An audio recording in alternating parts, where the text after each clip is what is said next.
So, Great. welcome everyone. Leilani Sinclair is joining me today. She's worked with Dr. Ken Adams, who wrote a book specifically about adult children of sex addicts.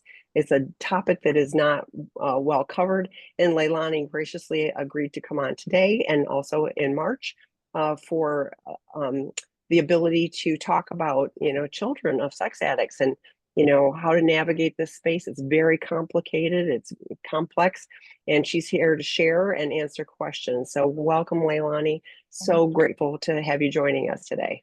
It's wonderful to be here, Tammy. Thank you for the invitation. I really appreciate all of the content that, you prepare. I'm a regular listener to your podcast, and YouTube channel.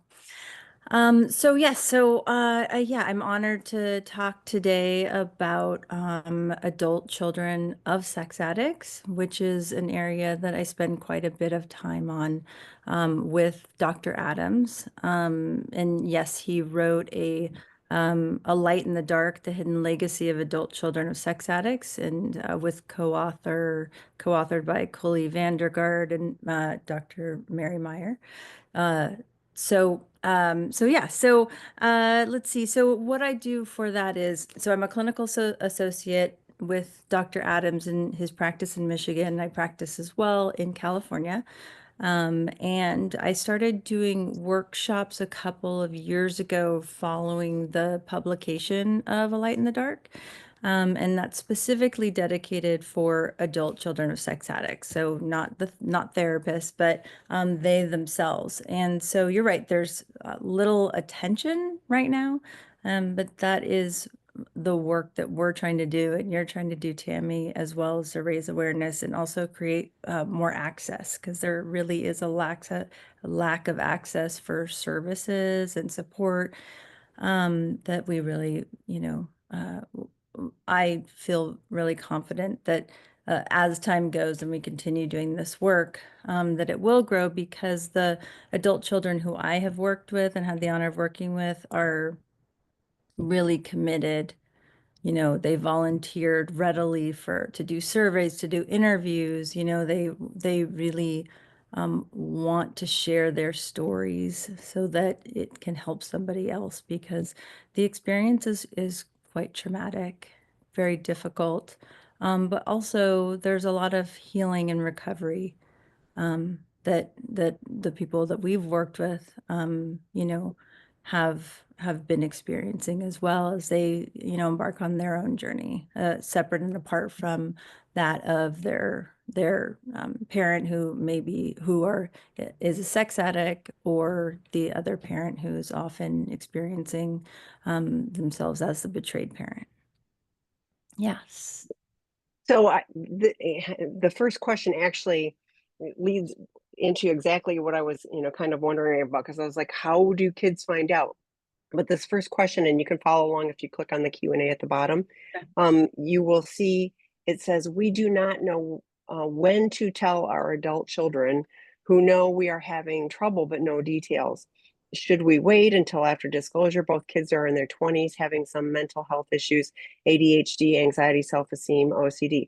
And this is when to tell. And there's, my question is also what to tell. I think those are, it's really challenging. And then there's also, because that was part of my question, I'm making it too complicated, but like there's kids that have discovery. I mean, like they find out, on their own. So can you help navigate that space, please?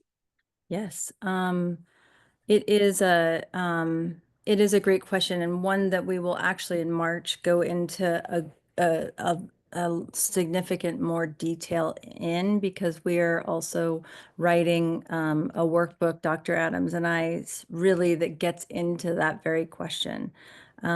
So there has, you know, there are a lack of protocols to answer this question. But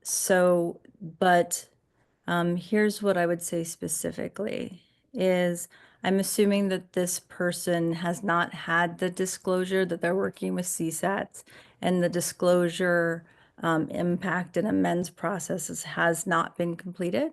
And so to that point, the adult children are struggling, which of course is a concern for, dedicated parents who are also in the midst of their own recovery. But yes, waiting for that, for the parents to engage in that process and to get to the other side of that, I would certainly, if that's going to be done within, the space of 6 months, would be probably important. I would say though that, it's what if they're struggling, if adult children are struggling, oftentimes, sure, they're maybe picking up on what's happening, which we'll get into more, but that tends to be the experience of an adult child is not being sure where all the energy is coming from and having a lot of internal chaos and confusion about that. So certainly I think it's important for them to get mental health support and and and also like the disclosure again we're going to get into more about, but one thing that I'll share now is that when we survey and when we interview and have in-depth interviews with adult children who have been down this path, what I hear, what we hear by and large is the disclosure is not actually what they're seeking in terms of the details of acting out along the lines of a partner disclosure. Really, what they're looking for is affirmation that their reality, that what they were picking up on, they were, you know, that they were right, that it wasn't, there was something going on. And even though they may not know what it was, they were certainly feeling it and picking it up. And so that would be really important is the opportunity to be validated, an amends to happen, which we'll talk more about, of, you know, even without, which can be done even without the details, and an opportunity for the adult child to talk about the impact to them on what they have been through, having had their parents walk through this and having had, the a family system that is rooted in sex addiction, like them being a part of that and the developmental trauma that comes from that, the shame and the secrecy that come with that, as well as the conflict. So that will all, start taking shape, but not within the lens of what are the details of the acting out, but more, you are right to feel this way. That did happen. And most importantly, this is not your burden to carry. This is not your fault. Kids think things are their fault. They're convinced, right? Something's wrong with them because they feel out of sorts. This is not your fault. It's not your burden. And really walk through a process of emancipation and moving out of entanglement that a family system of sex addiction really, you know, breeds, unfortunately. So the next question, do you know of any online groups for this at Weetong, like Weetong, like my kids now 33 and 30 have their lives upended for over 20 years, and their disclosure was traumatic in that their dad was arrested. Except for Ken Adams and his work, there's a big void here and not much written for them.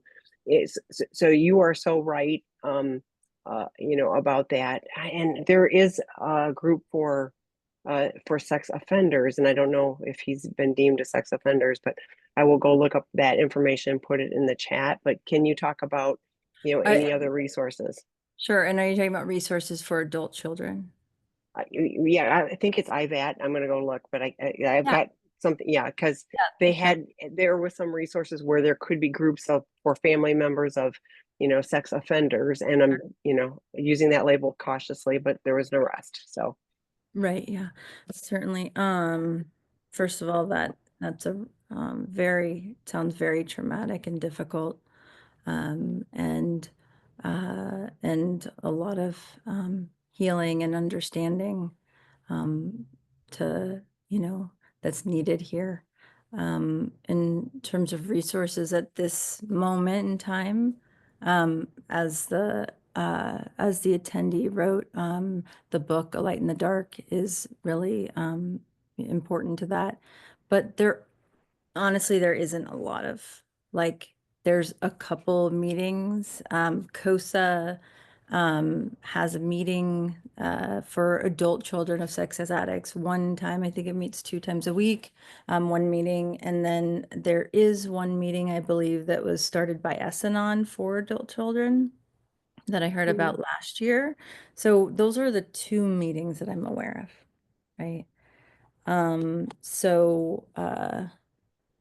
Yeah, so that's really what the work is about. I would say though that we do offer a workshop, and one is coming up on March 9th through Dr. Adams' practice that really gets into this work.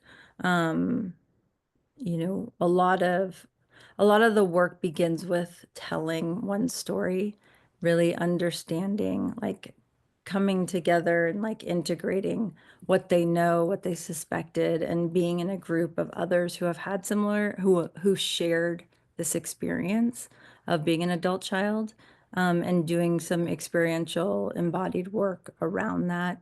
It's a 6 hour, two-part workshop, and the attendees who have gone have gotten a lot of value from that. So we can post that like a QR code or a link. I can do that. I just put a link in the chat. So, and yes, and if Great. you Google Dr. Kenneth Adams, Right. in Michigan, you will find him as well. So, Yeah. yeah, And Timmy, are you aware of any others that besides the ones I I do not like, that's why I was so excited to have you come mentioned? on and start sharing because, I do get, people who are asking regularly are like, what do we tell the kids? Do we tell the kids, all of these things, or the kids have found out, and including like this kind of traumatic way. And they're like, are there groups? And I'm like, I don't know any, similar to like our, when there's teen porn addicts that I don't know of, there's a lack of resources in this area, and sure, we're all making progress and making more resources available. And there probably will never be enough, but we're trying to raise awareness, and help. So this is just a little, tiny drop in the bucket. Yeah, certainly. So why don't I start kind of walking through the some characteristics of adult children, because one of the, oftentimes what I'll hear is opening the book of A Light in the Dark and just reading your experience. Someone, and an adult child can, pick up on a majority of these characteristics, say, and it really can click and bring them into the work. So I'll read a few of them that really stand out. So, and it's found in A Light in the Dark. So ACSAs are can become sexually compulsive or sexually avoidant, either sexualizing experiences not meant to be sexual or retreating and escaping when it is actually safe and healthy to be sexual. And we'll get into the causes in a moment. They can ACSAs can be drawn to and overvalue the intensity, risk, drama, and sexual excitement in an intimate relationship. Um, they lack unknowingly healthy value systems and sexual boundaries. ACSAs are either hypervigilant or unaware of the role of safety, trust, and play in relationships.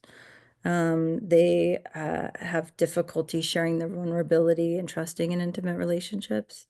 And they often declare loyalties, this is an important one, to their families of origin by allowing themselves to be used by their parents for comfort, to combat loneliness, or to stabilize them emotionally at a high cost to themselves, their intimate partnership, relationships with children, and family of choice. So, also they can either be uncomfortable with physical touch or feel an insatiable need for it. And really, uh, there's this experience of that is different from others, say adult children of alcoholics, where there's such a shame component. There's incredible secrecy. There's a lot of conflict that comes from sexual betrayal, and so much is unspoken, right? And it becomes a template for one's sexual world as they move through early development to their adolescence into their adult life, right? So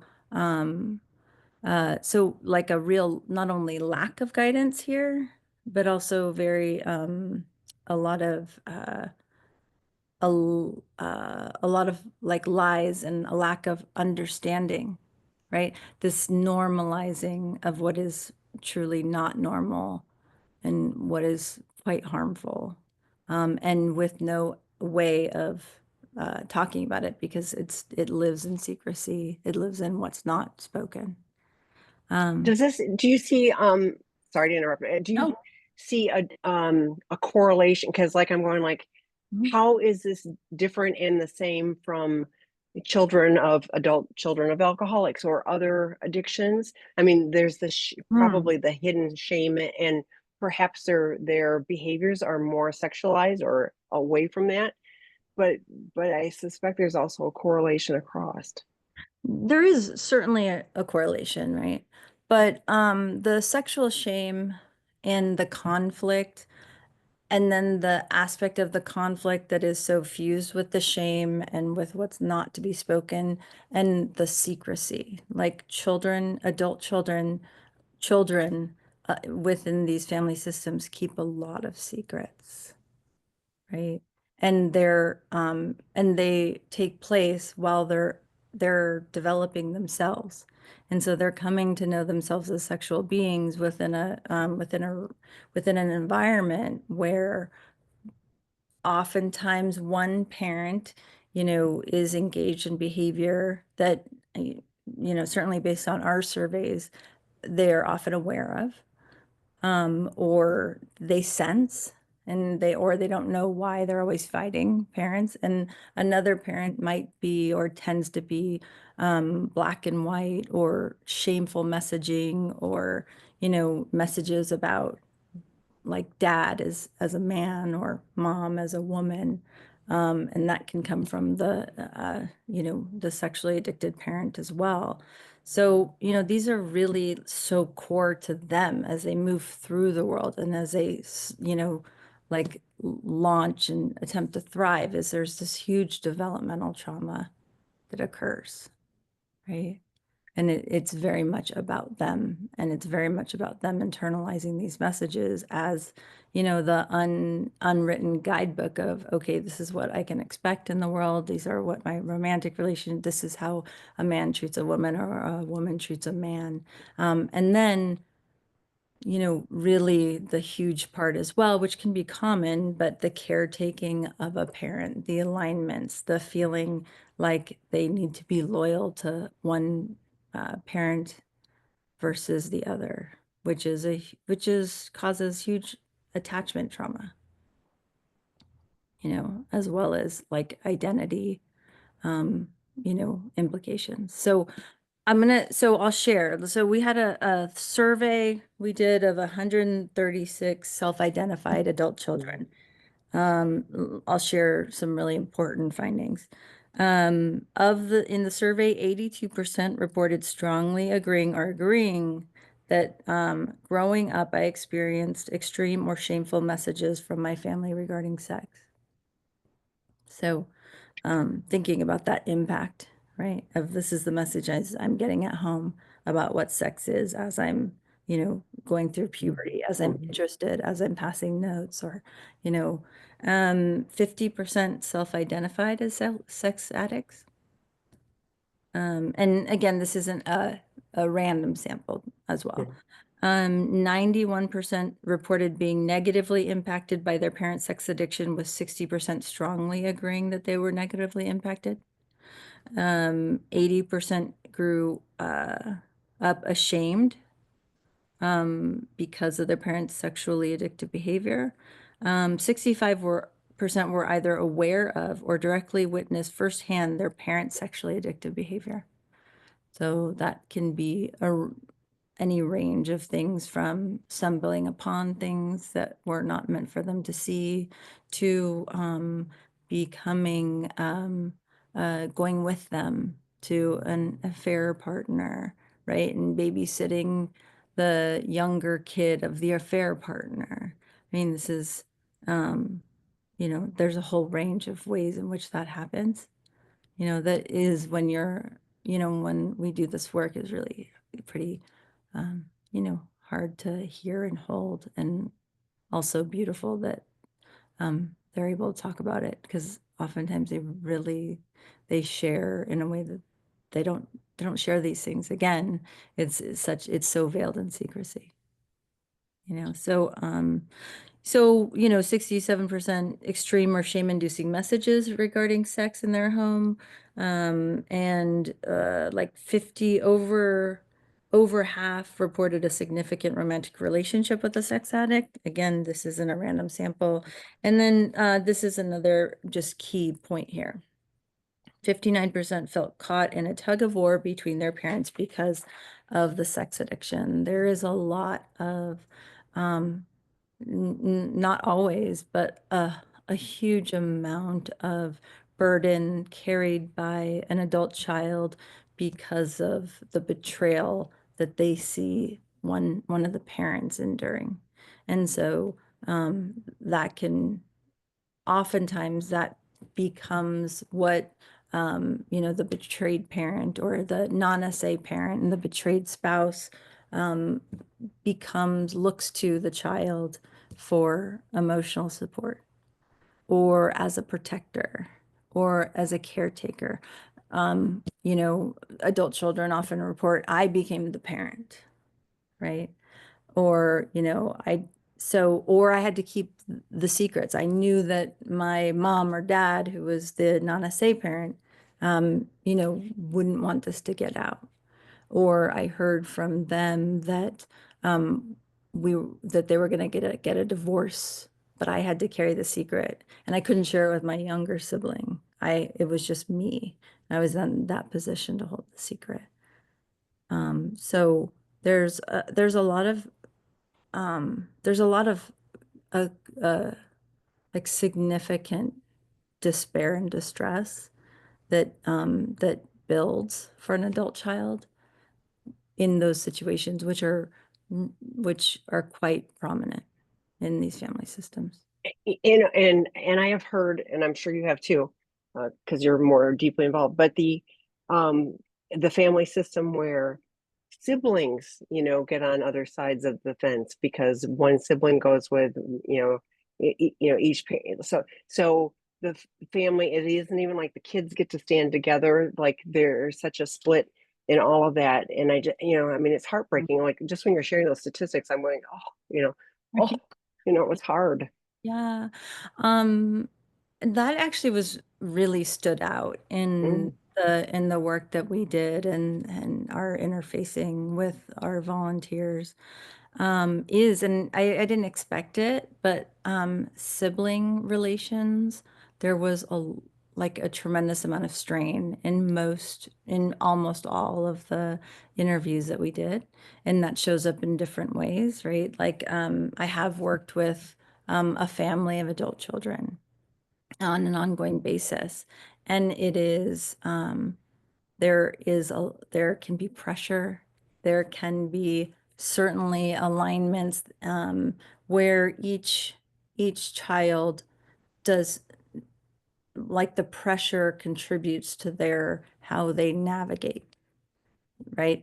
And oftentimes, so like pressure, for instance, I can work with an adult child who is furious at their SA parent. And when we really drill down, is that really your anger? Mm. Or are you being a protector right now?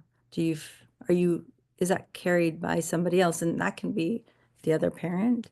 That's the demand placed on, my siblings, right? Like I want to talk to him or her, but I feel guilty I feel tremendously guilty when I think about reaching out. I don't want them to feel bad, or I don't want to, be on the outs. So I have this in the workshop, I have this metaphor where I describe like a crab pot. And I Mm. found this in like some writing, a blog post of Elizabeth Gilbert, where, crabs are, say this is an essay family system, the crabs are in a pot. The pot goes from cool to heating up. And say someone tries to get out of this system and realizing the system is making them sick, they try to get out, and one of the crabs will pull the crab back down. Oh, wow. That really resonates in Yeah. shop workshops I do, right? Because that is often the experience, and it's not just the parent, it's often the sibling as well. So moving through and navigating that is really a key part of the healing and recovery that an adult child, on their path, certainly. So you're right on in that way. And then, another is just like the trauma of surviving. So that I would say for someone who is recognizing that themselves as an adult child, what I would recommend is for them really to go read the book A Light in the Dark. And I um, put a link in the chat for okay, that too. So yeah, yeah.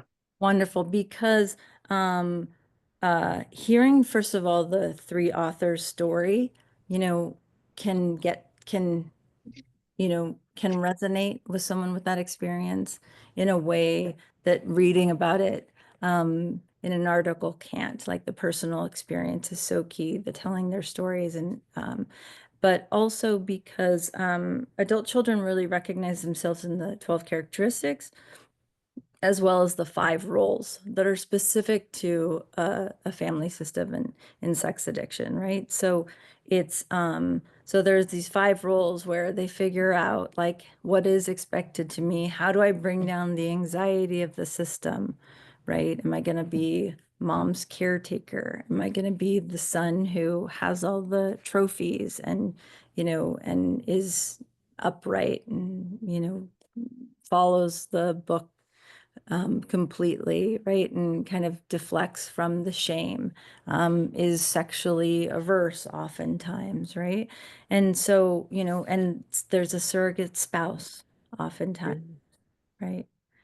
So, similar to other systems like alcoholic systems, but specifically, again, this is sex we're talking about, is sexual identity, sexuality. Um, and so really like in our workshops, for instance, they've started off and they've gone through these roles, and not one person, usually it's a mix, right? In certain situations, I was very much like, my dad's wife, say, right? And I identified because I didn't want to be helpless like I saw my mom being, mm, right? But sometimes I would become her caretaker, right? Like, so really I like identifying like where they are, where they see themselves in this book is such a great important template to start, because really the recovery journey begins with telling your story. It really is like, is again, not the story you were told, not the story you made up to survive in childhood, but what is your story? And it can even start with, what are the things that you're not supposed to know? What are the things mm, that you would feel disloyal if you wrote this down, right? um, and really like just starting to slowly, even if it's not for anybody else's eyes, for you to start telling yourself and giving yourself permission to tell the truth of what happened, right?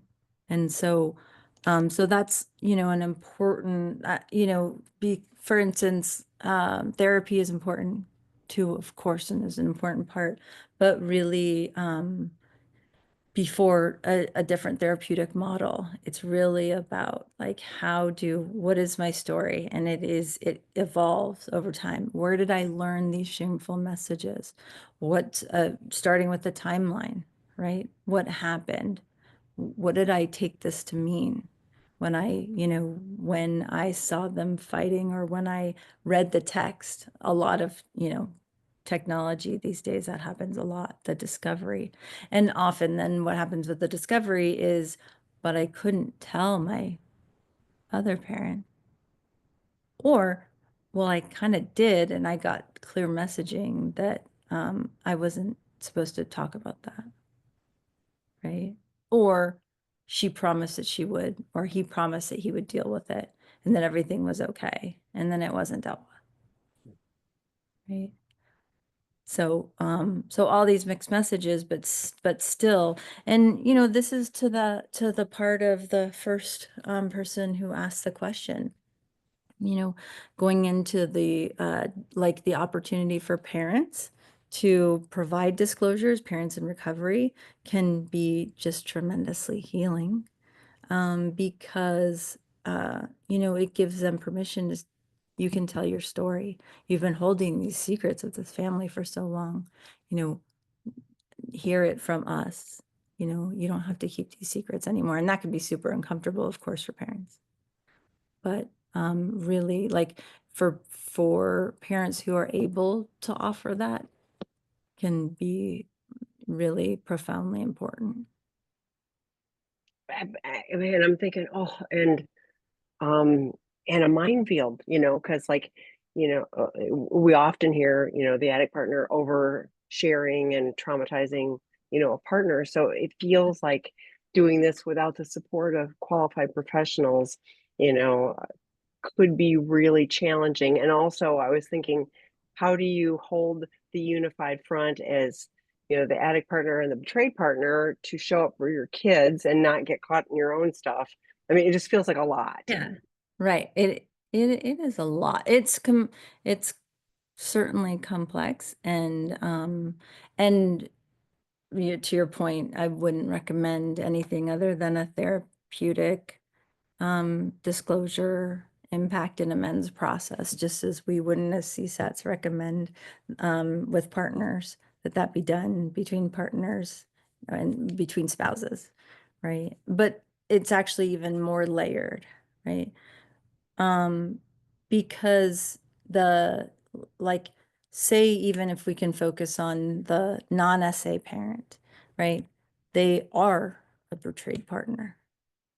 How do they, what do they take responsibility for them? Because of course the addiction is not their fault, right? They didn't cause that, right? So, and then also with the SA parent, feeling, well, I don't want to get blamed. I don't want this to be a blame session, right?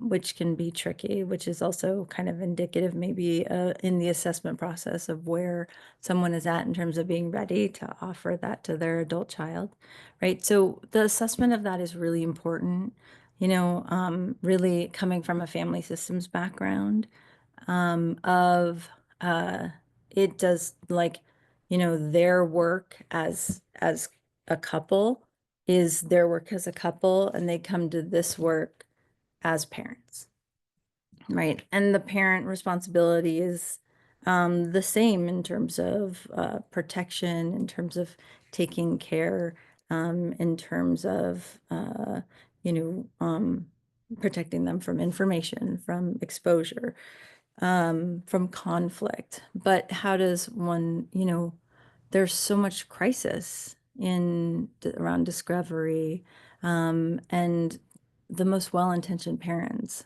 are still in crisis, right?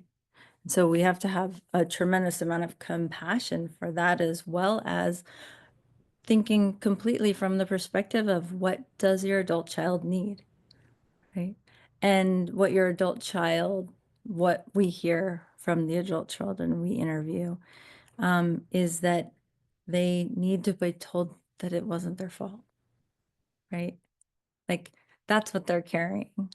They need to be told that they don't have to keep secrets anymore. Maybe I can come, and of course not, right? So it's not about taking responsibility for things that you didn't cause, for instance, as a non-essay parent. But it is about, hey, I wasn't there to protect you, like in ways that, of course, I wish that I had been, right? Um, I'm like what you went through, like it wasn't your fault, right?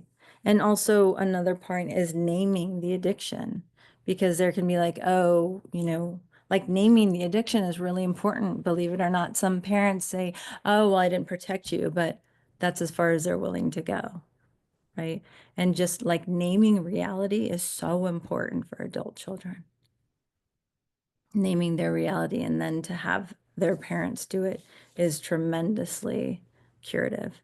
So when I asked, so just some things that were shared that I want to read.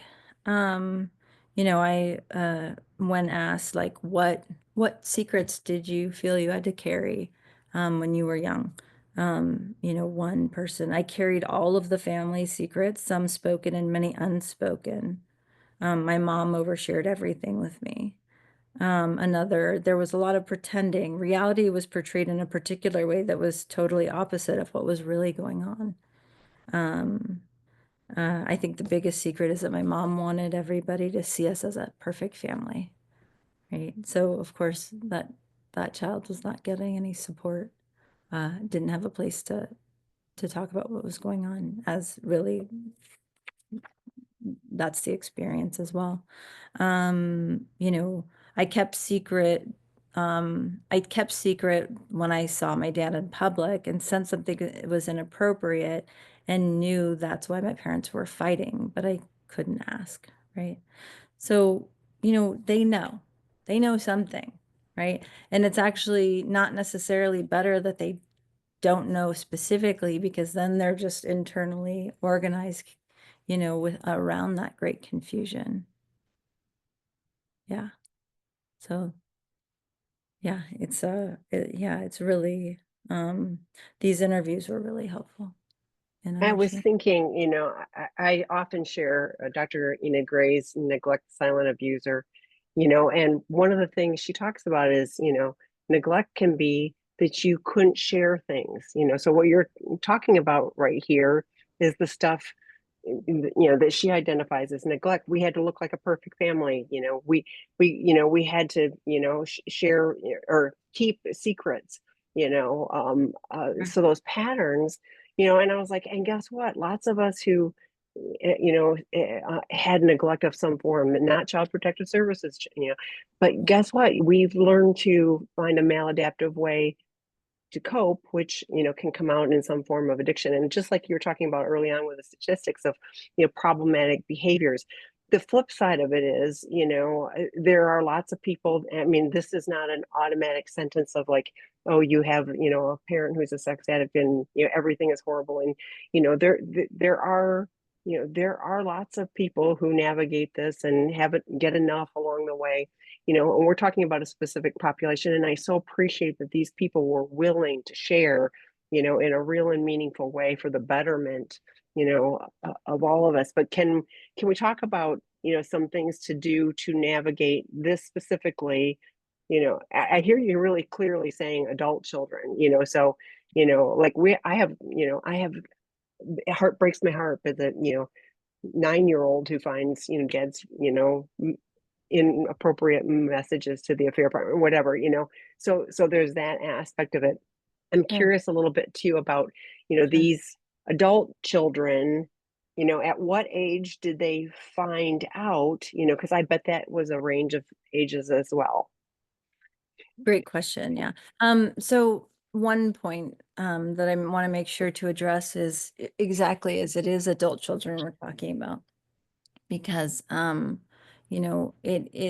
psychology is importantly addresses differently the needs of specific populations, and there and what we certainly hope is that children of sex addicts get more support as well.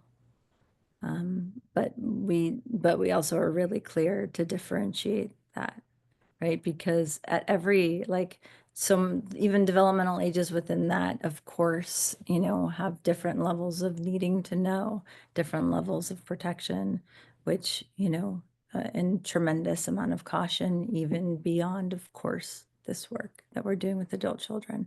And then what was your other question? I, I'm trying to I, remember it. I don't even remember now. And we've got a couple of questions, but well, no, but, oh no, that you all won't automatically become, an addict or whatever. It's like, because it feels a little Oh, hopeless, and to right. me, with the recovery work, there's always hope. So I'm so glad you said that, right? Um, uh, the hopelessness, like, it's just it's an incredible, like, revelation oftentimes to find out, oh, I relate to this. And that's why it's like when you open up the book, you're like, this makes so much sense. I'll share that I'm also an adult child of a sex addict, right? And so I feel like in just like such like an embodied way, this makes sense, right? And it didn't make sense before. Sure, I have alcoholism. I'm a parent with alcoholism. Doesn't make sense. I've done a lot of work, as we have, like, right, we're dedicated to this in the field. Um, this really touches something very deep. And so that in and of itself is tremendously hopeful. It really is, right? And the work, I mean, there's so much work for us all still to do, and I'm so excited about seeing how that unfolds. But to put this out and to have people able to, I mean, it's really transformational. And then to really start this work of, like, what is my story? Break through the denial. It's like adult children really need to own that there is a reality that they can relate to, that wasn't made up based on whatever, who was telling it or what situation. And so just like this internal connection that grows from it, and then the recovery work ahead is very hopeful. Yeah. and I do have lots of hope, and I don't think it's any accident that you got into this field. So, but what a gift that you're able to go, whoa, and now, I want to help others. So let's cut to one of the questions. So, what is your recommendation plan of action for co-parenting a young child whose father is not necessarily in recovery? Am I always open with an age appropriateness? Am I always open with age appropriateness? So I'm not sure what open suggests. Am I always open with age appropriateness? About the father who is not in recovery. So again, so important to say that I don't work with children. So I can't specifically address the population, but I can share that children are a vulnerable population and need to be protected. You can always add details later, but you can't take back information. So I would certainly very much move very cautiously and very much toward a conservative approach, um, and uh, and working with a professional who is more, um, you know, really understands the developmental needs of the child of that age.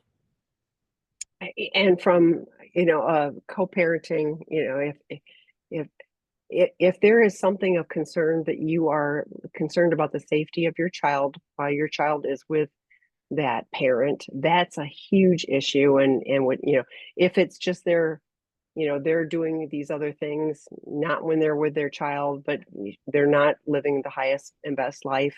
That's a whole different thing. So, what Leilani was talking about with the safety of the child, it's the physical, safety of the child. Is that child going to be exposed to things like we talked about, going and babysitting the affair partner's child. Well, I mean, there's things that are absolutely, not okay. And then there's the other of like, they're doing these things, but when they're with their child, they're paying attention to the child. So that would be, something to consider. I really, the more we talked a little bit about keeping secrets and looking, so the more you're able to be a safe space and hear what the child is experiencing, that can be, I think that's an avenue for gathering information, being able to keep an impassive face while you're listening to things, whatever, so that they know that you're a safe container and that they can tell you anything. That to me would be a huge asset too. Certainly. And to your point, it's safety first always. Right? Like if a parent is not being a responsible, safe parent, then that is not that is far beyond sex addiction. That's basic safety and need for protection. And so certainly, um,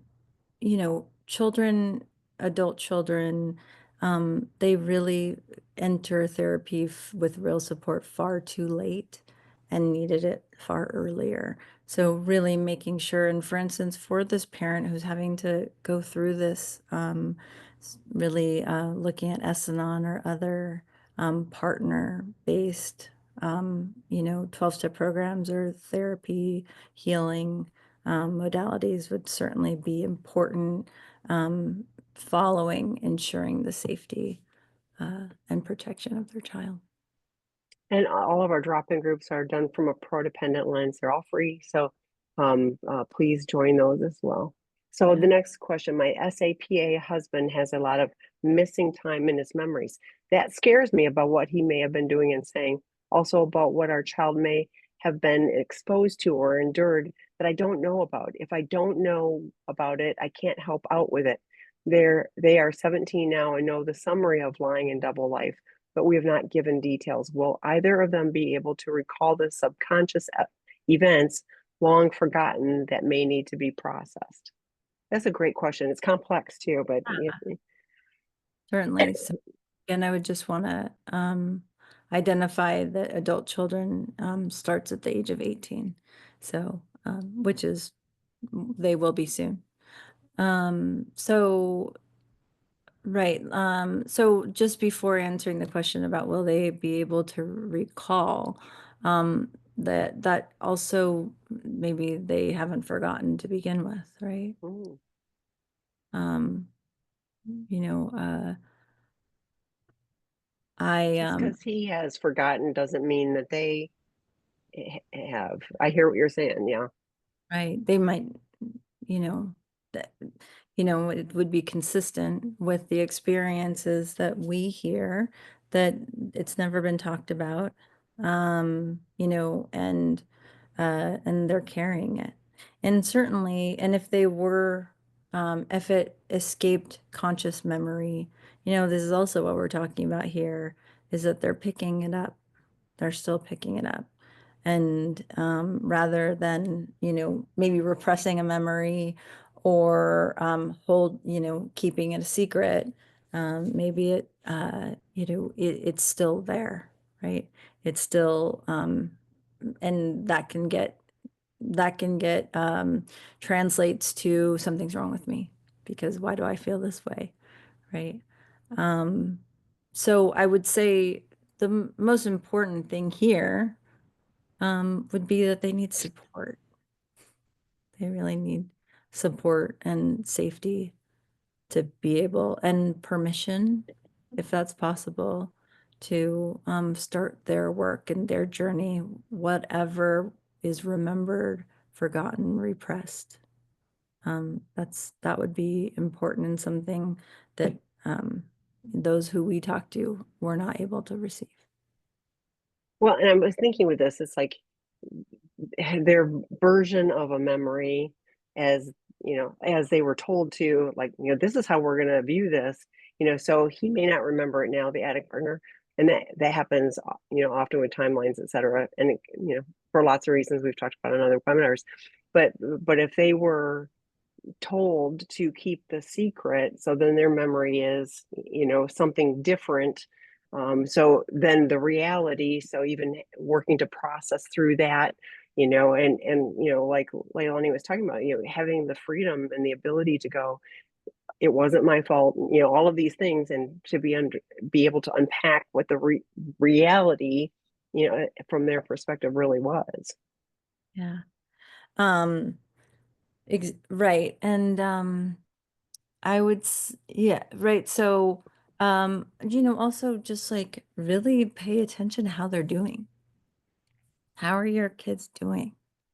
Because this is too is I have like an impact assessment that I provide my clients with is what are the things that you as an adult child have experienced? Are during childhood, did you experience excessive shame, negative views of self, like a sense of isolation or loneliness?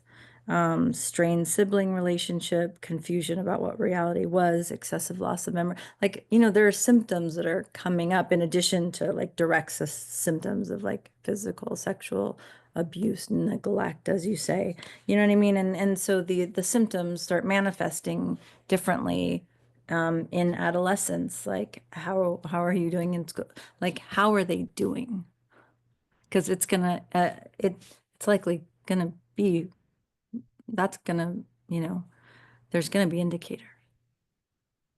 And there are people that work with 17-year-olds, or when they're 18 they're an adult, so there is help and support, and you betrayed partner, making sure that you're getting the help and support. I often say, like the flight attendant say, put your oxygen mask on first. You got to take care of you in order to be able to be there, for kiddos too. So I know you have to go, and we've answered the question. So Leilani will be back March 20th, from 11 to 12 Pacific time, and I will make sure that all of the links are correct. With that, somebody was going like, "Oh, is this said to start at 8 a.m.?" I'm like, "No." Anyway, so I will make sure that I get everything cleaned up if there's an error. But this recording will be posted, and we'll look forward to seeing you in a month. I'm looking forward to it as well. Thank you so much, Tammy. Thank you. All right, talk soon. Bye bye.